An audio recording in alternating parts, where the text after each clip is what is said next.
What's good, YouTube? Welcome back to my crypto journey. My name is Fudney, and I have to make this video. A lot of people are going to be upset with me about this, but guys, this is the news. I have to report on the news, and my loyalty, right? My allegiance lies with no one but the degenerates. So I have no loyalty to any community or anything like that, guys. I'm not a shill or a fanatic for any community. I think that's weird.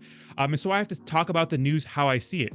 And right now, the Shibnobi situation's not looking good. Now, if you missed that video where I explained the wallet situation, you can check it up in the cards right here or in the description down below. I explained the Shibnobi wallet situation. And so a little recap for you guys who don't know what's going on. So the people who were the angel investors in the Shibnobi project, right? The people that put money up on this project in hopes that this project would be successful, right? This project is successful. So now their initial investment is worth a lot.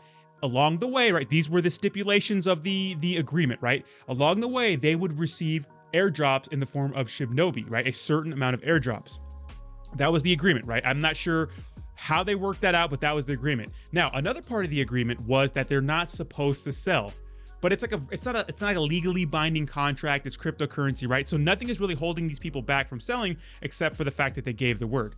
Now, if you're a person that invested $10,000 into a project, right, hypothetically, and that $10,000 turned into $6 million, would you sell? Because I would, right? At the end of the day, I would sell. Now, unfortunately, it's not looking good for the little guys in Shibnobi because every so often, this project keeps getting dumped on. And what's a real killer is that Shibnobi has so many good catalysts going for it. It's on all these exchanges. It partnered with SafeMoon, right?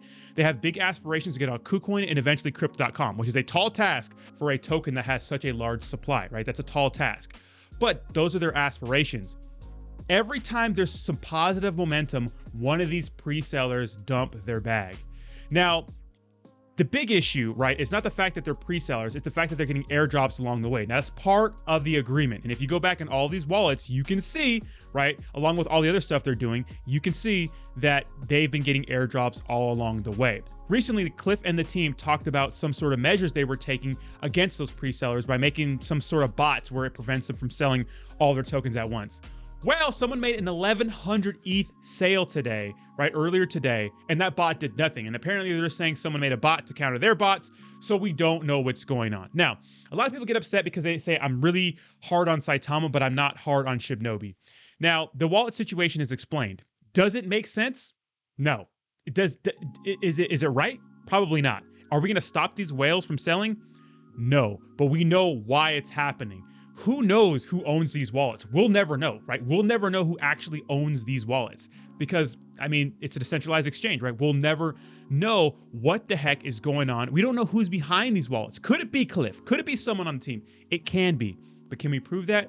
We can't. Now, the reason why I go so hard at Saitama compared to Shibnobi is that Cliff isn't out here saying these outlandish things. I made a post yesterday where Russ from Saitama promised UFC partnerships, Visa, UAE, like all this crazy stuff. Like Cliff is not out here doing that. So he's not making these public blunders like Russ. And that's why I go so hard at Saitama. Now this wallet situation, it is shady, right? Especially the airdrops, right? The airdrops. You got to watch that video. Check that video out. But what are we going to do about it? Now, if you believe in this project, you can really do is just hope that the whales don't sell anymore. And the fact is, they're going to keep selling. There's no legally binding contract that is going to stop them from selling. Now, Tarp actually had a good idea, but can it work? He wanted the other people in Shibnobi, right, the pre-sale holders, to move to another contract so it doesn't really enable them to sell at this rate, right? You can't just make an 1,100 ETH sale. But how many of those people are going to agree to that? And when Cliff tries to implement that rule that Tarp suggested, right? How many of them are going to just go along with that? They're probably not. They're probably going to sell out before any of that happens, which would destroy the price, right? As long as there's liquidity in the project, people are going to take their money. And you can expect to see more of these dumps. The real killer for this project is the fact that it's having some positive momentum. These pre-sellers are wrecking it. But what can you do? What would you do? It's tough to say, right? So let's go ahead and look at the pre-seller's wallet. So this was the huge sale from earlier today. Doesn't this just annoy you? You can name your wallet on Etherscan and this person named it a bunch of emojis, which is actually insane, right? This person has a ton of money in this. You can see, look at all that ETH. God, man, that's so much money. That is so much money. And that caused this, right? That big spike down. Now, again, you have people in the Saitama community roasting Shibnobi.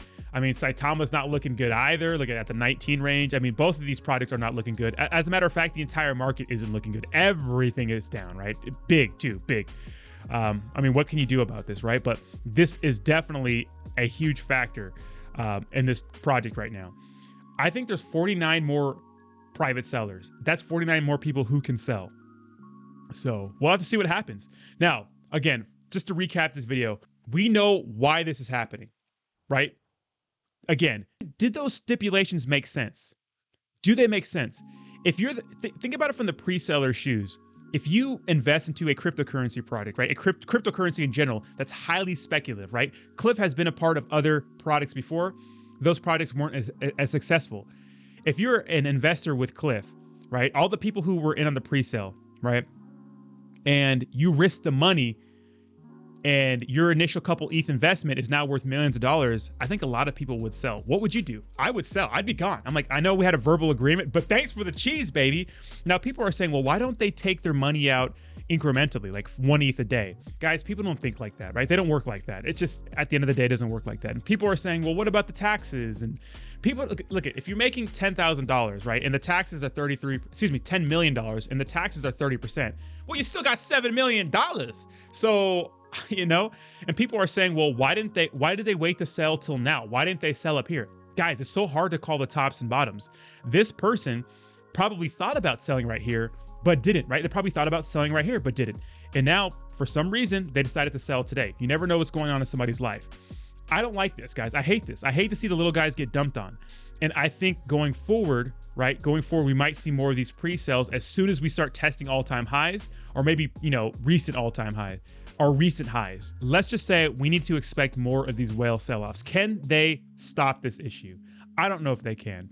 If they try to, like I said, if they try to implement some sort of rule where people can't do certain things, like you can't sell all, they try to make a migrate to a new contract or any of that, people are going to start selling at a massive rate. It's just going to happen. So let me know what you think in the comments down below.